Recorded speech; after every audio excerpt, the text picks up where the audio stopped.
So, the Ami's been gone for just over 2 weeks and I picked it up and it's all fixed. I have a warranty bill here from Bristol Street Motors, dated the 28th of... oh sorry, no, dated the... anyway, I have a bill here from Bristol Street Motors. I'll show you a snapshot of that in a moment. First of all, let's look what went wrong in order and then I'll come back to you.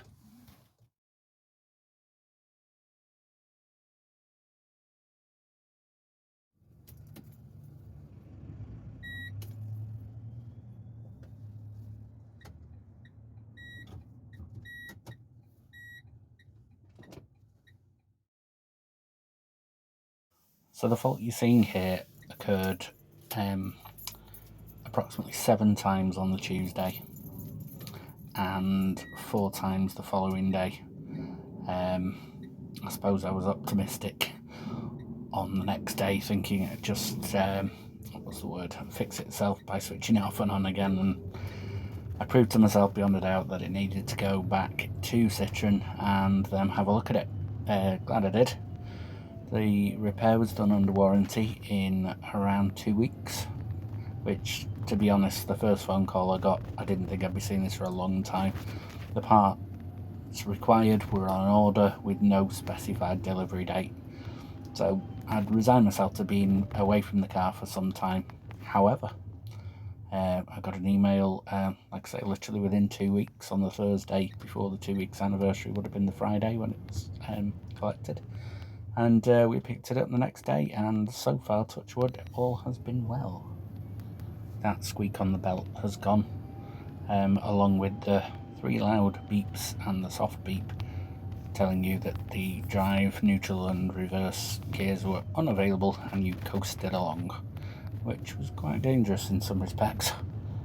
Whilst I still do like driving the Ami, it did knock my confidence in its abilities a bit. Yeah, I've always been a bit of an Ami champion, but at the end of the day, when it does this to you so many times in so many days, it does knock your confidence in the car itself, I tell you. And again, no selection for drive.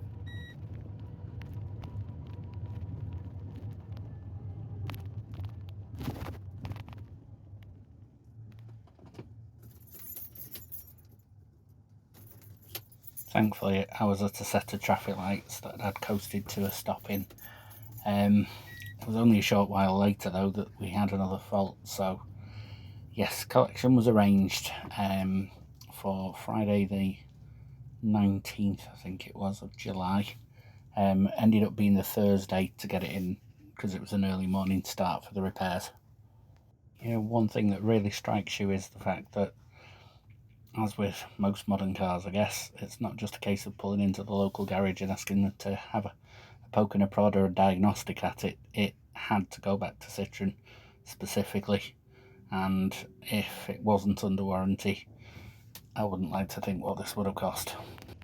Thankfully this was, and the repairs were carried out, and as I say, so far so good. This is another short while until I break down again in this one.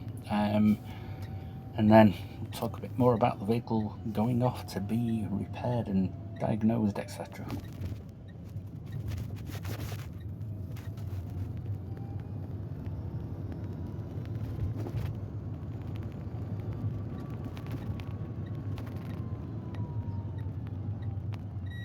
Done again.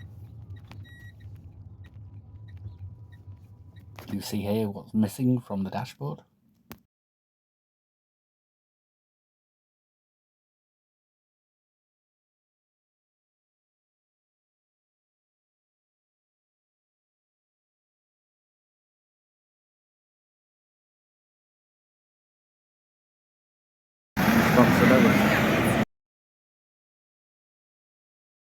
So here's a complimentary video I received, or a snippet of it, about a check on the underside and the depth of the tyres, etc.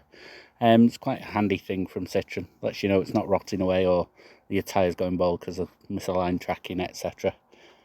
I think more than anything what this showed me was I wouldn't be even dreaming of considering purchasing the Ami after the 3-year lease. Outside of warranty, I don't think this car would be for me. Well, the Ami's back, and to celebrate, I bought a new sidekick. Do you remember BJ McKay and his best friend Bear? This is not him.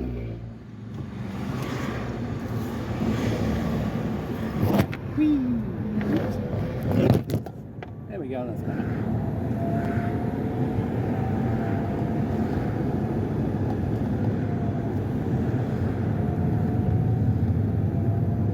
It's just your average Ami driver with a huge human-sized teddy bear at the side of him for shits and giggles, basically. And why not? People stare anyway. So on reflection, whilst the Ami is a cheap to run little option for people who want an urban mobility solution, I think that was the catchphrase in France, there's one thing it doesn't do. Being a cheapskate as I am, and having been a previous fan of Bangonomics, where you buy a cheap car, run it till the MOT isn't worth it, and then buy another, this seemed like a good, cheap runabout. But with the technology of batteries and the inability to just take it to the local garage, it would seem that this would not be a viable, cheap motoring solution for someone who is as tight-fisted as me, basically. Yeah, that being said, you can't pull into a local garage, you can't get a repair there. It has to go to a specialist. And that costs an awful lot more money when it's out of warranty. If you've watched this far, you've got the patience of a saint. Thanks for watching. Like and subscribe. See you on the next one. Bye.